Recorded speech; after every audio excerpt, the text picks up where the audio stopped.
walang pilak, walang ginto.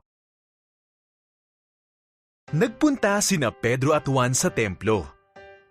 Isang lalaking hindi nakakalakad ang naroon sa magandang pintuan.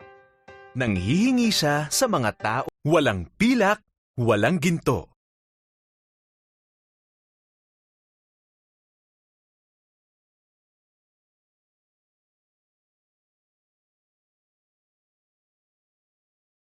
Nagpunta sina Pedro at Juan sa templo. Isang lalaking hindi nakakalakad ang naroon sa magandang pintuan. Nanghihingi siya sa mga tao ng limos.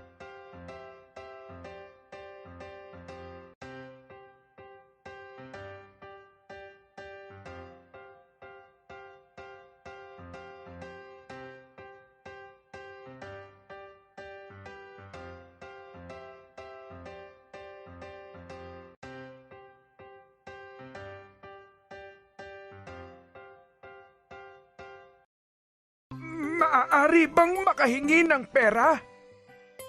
Tanong niya kina Pedro at Juan. Tumingin ang dalawang alagad sa lalaki. Wala silang pera.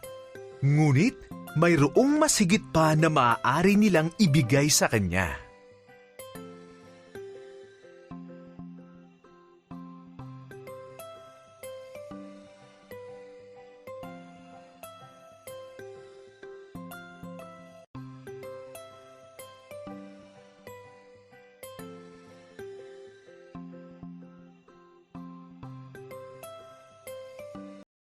Tumingin ka sa amin. Sabi ni Pedro. Umasa ang lalaki na magbibigay sila ng pera. Wala akong pilak o ginto. Sabi ni Pedro.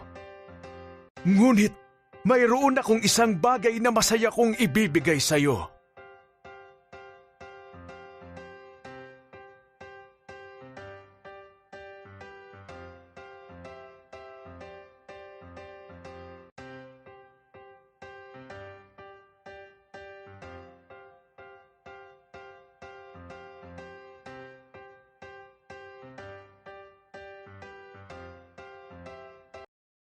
Sa pangalan ni Jesucristong taga Nazaret, Sabi ni Pedro. lumakad ka! Hinawakan ni Pedro ang kamay ng lalaki at nagkaroon ng lakas ang mga paa at tuhod nito. Tumayo ang lalaki at lumakad.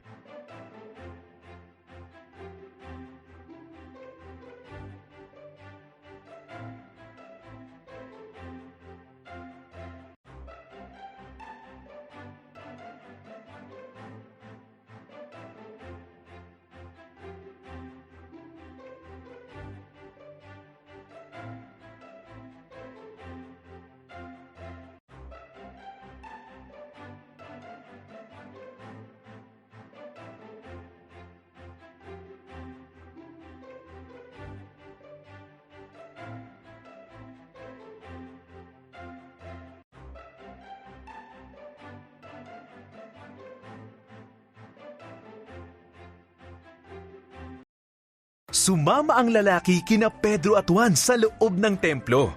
Hindi nagtagal, hindi lang siya naglalakad. Siya ay nagtatatalon at nagpupuri sa Diyos.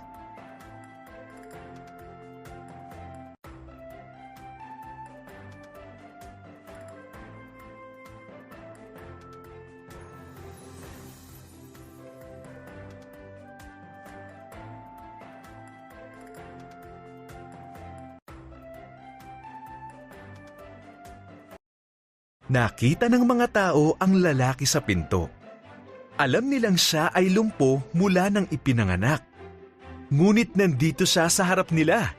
Lumalakad, tumatalon at nagpapasalamat sa Diyos. Ang lahat ay namangha.